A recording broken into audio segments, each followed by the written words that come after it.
अस्सलाम वालेकुम student, RA concept studio में खुश आमदीद। आप मेरे साथ सीखने जा रहे हैं मैथ नाइन्थ, जिसकी एक सीरीज़ हमने शुरू कर रखी है।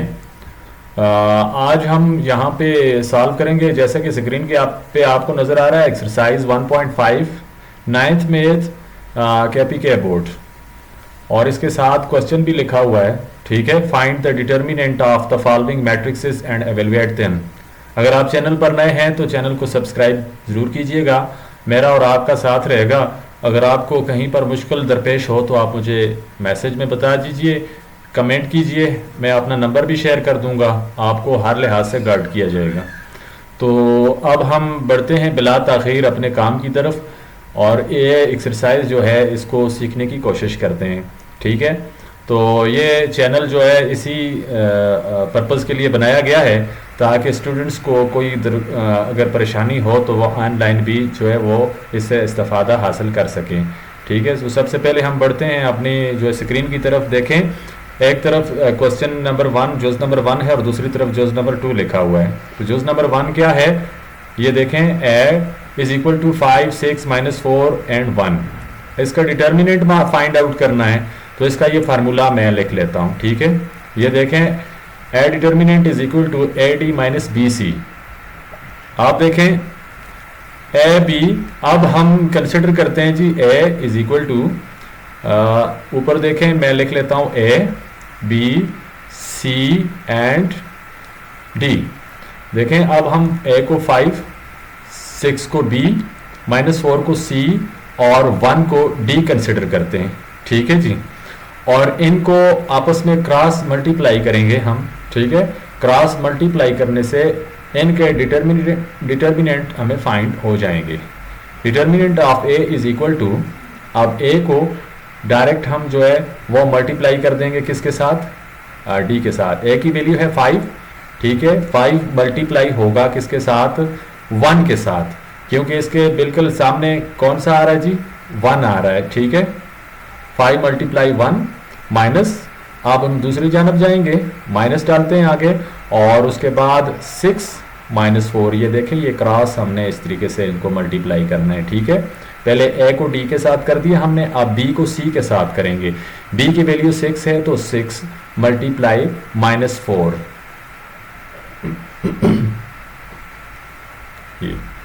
अब इसी तरीके से नीचे आते हैं हम। ठीक है, determinant of A is equal to 5 multiply 1, 5 multiply 1, 5 1 is 1, minus, अभी माइनस पुट अप ना करें आप। ठीक है, पहले लिख लेते हैं हम 6 और 4 को आपस में मल्टीप्लाई कर लेते हैं। 6 4 जार कितना बनता है जी, 6 4 जार 24, ये मैंने लिख लिया। अब हम माइनस को समझते हैं। ठीक है, माइनस मल्टीप्लाई माइनस, तो ये हो जाएगा प्लस। ठीक है, अब जी डिटर्मिनेंट ऑफ A, नीचे अब आएंगे हम, इन दोनों को हम प्लस करेंगे। ठीक है, ये जो हम देखें ना, ये ऊपर मैंने कह दिया कि माइनस और माइनस जो है प्लस हुए आपस में। Determinant of A is equal to 5 + 24, तो ये बन गया 29। ये होगा इसका आंसर। ठीक है, तो देखा आपने। ठीक है, बिल्कुल आसान सा तरीका है इसका, सारे क्वेश्चन इसी तरीके से होंगे। ठीक है, कोई इसमें रॉकेट साइंस नहीं है, कोई मुश्किल बात इसमें है नहीं है। ठीक है, आसानी के साथ हम इसको सॉल्व कर सकते हैं। यही फार्मूला अप्लाई करते हुए दीगर सारे क्वेश्चंस भी होंगे। ठीक है, ये एक्सरसाइज बिल्कुल आम सी एक्सरसाइज है, बिल्कुल आसान है। ठीक है, और इसके बेशतर क्वेश्चन पूछे जाते हैं। दूसरी स्क्रीन पे जाए ना, इस तरह B determinant of B, A, B, C and D, वही फार्मूला हम लिख लेते हैं। ठीक है, जैसे A 4 है, -2 B है, C है, और B determinant of B is equal to क्या आ गया जी, अब A को D के साथ और B को C के साथ हम मल्टीप्लाई करेंगे। तो उसके लिए हम क्या कर रहे हैं जी, जैसे A की जगह 4 है, मल्टीप्लाई होगा किसके साथ, 13 के साथ। आप माइनस पुट अप करेंगे आगे हम। ठीक है, और उसके बाद -2 को हम मल्टीप्लाई करेंगे 5 के साथ। ये अब नीचे आ जाएं हम। ठीक है, नीचे determinant of B is equal to 4 को 13 के साथ मल्टीप्लाई करें, 13 4 जार 52, ये हो जाता है 52। आप देखें जी, माइनस का साइन है बाहर भी और अंदर भी माइनस मौजूद है। ठीक है, तो इसको आप देखें माइनस, अब मैं वैसे पहले माइनस लिख लेते हैं, चलें ठीक है अपनी जगह पे। आप 2 को 5 के साथ करते हैं तो ये क्या आ जाता है -10। अब वो माइनस उसके साथ गया है 10 के साथ, अब हम उसके को ख़त्म करेंगे। 52 ये देखें ये हमने लिख लिया। अब माइनस इनटू माइनस ये हो जाएगा आपस में प्लस, माइनस को माइनस के साथ मल्टीप्लाई किया तो प्लस हो गया। अब आगे 10 प्लस कर दिया हमने। Determinant of b is equal to 52 में 10 प्लस किया तो ये बन गए 62। ये था इसका फाइनल आंसर। ठीक हो गया जी, और ये पहले का फाइनल आंसर। ठीक इसी तरीके से हम जो है ना आप दूसरे क्वेश्चन भी करेंगे। ठीक है, स्क्रीन के ऊपर आपको नजर आ रहा है। अब हम बढ़ते हैं अपने 3rd नंबर क्वेश्चन की जानब। बिल्कुल आसान है। तीसरा क्वेश्चन है c is equal to 11, 7, -6 and 5। और ये देखें आप जी determinant of c is equal to, पहले इसी तरह लिखें 11, 7, -6 एंड 5। इसी तरह नीचे आ जाते हैं हम।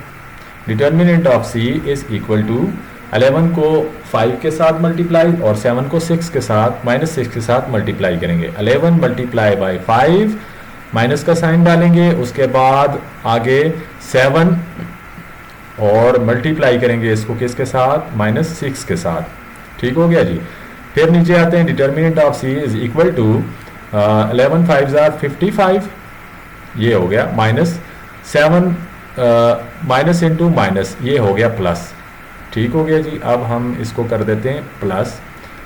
ठीक है, दोनों के साथ अंदर भी और बाहर भी माइनस साइन था। 7 मल्टीप्लाई बाई 6 42 और 52 और 42 को आपस में करेंगे प्लस, ये हो जाता है 97। तो determinant of c is equal to 97। ये हो गया इसका फाइनल आंसर। ठीक है, आप बढ़ते हैं जी क्वेश्चन नंबर 4 की जानब। क्वेश्चन नंबर 4 है d is equal to 5, 6, -8, -9 d। Determinant of d is equal to, दोबारा से लिखें इसको 5, 6, -8, -9। नीचे आते हैं, इनको क्रॉस मल्टीप्लाई करेंगे आपस में अब हम। ठीक है जी, उसी तरीके से जिस तरह पहले हम करते आए हैं। सारे क्वेश्चन एक जैसे हैं, सेम मेथड के साथ हल होंगे। ठीक है, आप देखें बिल्कुल आसान सी बात है। 5 ऊपर हमारे पास है, ये 9 के साथ -9 के साथ मल्टीप्लाई होगा। -9 आप माइनस का साइन डालेंगे और 6 मल्टीप्लाई होगा -8 के साथ। ठीक हो गया जी। फिर नीचे आते हैं हम। Determinant of d is equal to 5 को -9 के साथ पहले हम मल्टीप्लाई करेंगे। ठीक है, ये ज़रा गौर से आपने देखना है। ठीक है, इधर देखेंगे -9 के साथ ही माइनस है और आखिर में 8 के साथ ही माइनस मौजूद है। ठीक है, पहले 5 को 9 के साथ किया तो ये कितना आ गया 45। ठीक हो गया, माइनस का साइन हमने इधर ही छोड़ा है अभी। ठीक है, 6 को 8 के साथ करते हैं तो ये कितना आता है 6 48 और 8 वाला माइनस साइन जो है वो उधर ही हम 48 के साथ प्लेस कर देते हैं। ठीक है, अब माइनस इंटू माइनस क्या हो जाएगा, ये नीचे आके हम इसको प्लस बनाएंगे। ठीक है, अभी भी बना सकते हैं, कोई मसले वाली बात है नहीं है। बाहर हमारे पास 45, उसके बाद माइनस अंदर, लेकिन ये जो ऊपर 9 वाला माइनस था ये 45 के साथ भी प्लेस करना है। ठीक है, ये मैंने शुरू में नहीं लिखा था, अभी लिख लिया। अब देखें -5 माइनस इंटू -48, अब माइनस इंटू माइनस ये हो जाएगा आपस में प्लस। ये ज़रा गौर से आपने देखना है इधर। ठीक है, ये प्लस हो जाएगा तो ये क्या बनेगा अब हमारे पास जी -45 + 48। ठीक है, अब जी माइनस इंटू प्लस ये हो जाएंगे आपस में माइनस। ठीक है, -45 + 48 तो ज़ाहिर है माइनस करेंगे हम इनको तो सिर्फ 3 बचता है हमारे पास, और ये होगा इसका final answer. Determinant of d is equal to only 3, ये है इसका आंसर। ठीक है जी, आपको समझ आ रही होगी और आप इंजॉय भी कर रहे होंगे। बिल्कुल आसान सा तरीका है। ठीक है, अपने पास एक नोटबुक रखें और उसके ऊपर लिखें। जहाँ से आपको समझ ना आए तो आप उसको क्वेश्चन को नोट करें अपने पास और कमेंट सेक्शन में आप मुझे बताएं, और आपकी राय भी मुझे दरकार होगी कि मेरा वे ऑफ टीचिंग ठीक है या नहीं है, आपको कैसा लग रहा है। ठीक है, अगर कोई फ़र्क है तो मुझे बताएं, मैं इसको ठीक करूँगा। अब बढ़ते हैं हम क्वेश्चन नंबर 5 की जानब। ठीक है, क्वेश्चन नंबर 5 है E is equal to 2p minus 3q r minus 5। Screen के ऊपर आपको नज़र आ रहा है सामने। ठीक है, determinant of E is equal to कौन सा है जी?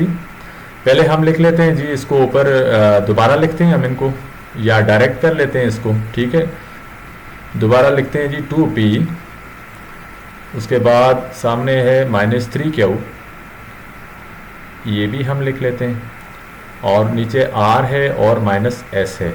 ठीक हो गया। अब हम जी इसको determinant of E is equal to, अब क्रॉस मल्टीप्लिकेशन का वक्त आ गया है, इनको क्रॉस मल्टीप्लाई आपस में कर लेते हैं। ठीक है, छोटा ब्रैकेट स्टार्ट लेता हूँ मैं। अब जी इससे 2p मल्टीप्लाई किसके साथ होगा? माइनस s के साथ मल्टीप्लाई होगा, माइनस का साइन डालेंगे, और अब 3q को 2r के साथ मल्टीप्लाई करेंगे, ये जी इस तरीके से। अब फिर दोबारा determinant of E is equal to 2p minus s, ये आपस में जब मल्टीप्लाई होते हैं। ठीक है, एक जानब है हमारे पास 2p और दूसरी तरफ है माइनस s, तो ये क्या बनता है? माइनस 2ps, ये बन गया। इसको हमने ऐसे लिख दिया, माइनस एज इट इज़ इसी तरह प्लेस किया हमने। दूसरी तरफ है हमारे पास जी माइनस 3q और r, ये r इनके साथ आ जाएगा मल्टीप्लाई करने से। अब हम जी नीचे जाते हैं, determinant of E is equal to minus 2p, ये देखें ऊपर जो है वो उसको हम उसी तरीके से लिखेंगे अभी ना। तो आगे जाकर ये जो माइनस होगा, माइनस इंटू माइनस, इसको हम प्लस बनाएंगे, क्योंकि बाहर भी माइनस है और अंदर भी माइनस है, तो ये दोनों आपस में क्या होंगे? ये मल्टीप्लाई होकर प्लस हो जाएगा। अब पीछे बचता है 2ps, अब माइनस नहीं होगा, प्लस, प्लस इंटू क्या आ जाएगा? 3qr, ये इसका है फाइनल आंसर। ठीक है, 3qr को आप पहले लिखें या बाद में लिखें, माइनस 2ps को बाद में लिख लें, तो फिर भी बात एक ही है। ठीक है, कान को इधर से पकड़ें या उधर से पकड़ें, बात एक ही है। आप जी क्वेश्चन नंबर 5-6 की जानब जाते हैं हम। डिटर्मिनेंट ऑफ f क्या कह रहा है जी? 1001। आप जी determinant of f is equal to क्या कह रहा है जी? 1 को मल्टीप्लाई करेंगे 0 के साथ, जिसके सामने जो नीचे आ रहा है। ठीक है, ज़रा गौर से देखिएगा, बिल्कुल आसान सा क्वेश्चन है ये, तो बिल्कुल मतलब सिंपल है, इसके अंदर तो कोई इतनी ख़ास बात है नहीं है, ये बिल्कुल आसान है। तो आपने चैनल को सब्सक्राइब ज़रूर करना है। ठीक है, और बेल आइकन को प्रेस कर देना है ताकि ऐसी आने वाली मज़ीद वीडियोज़ आपको मिल सकें। 1 को मल्टीप्लाई करेंगे किसके साथ? 0 के साथ। आप इसी तरह 0 को 0 के साथ मल्टीप्लाई कर लेंगे हम।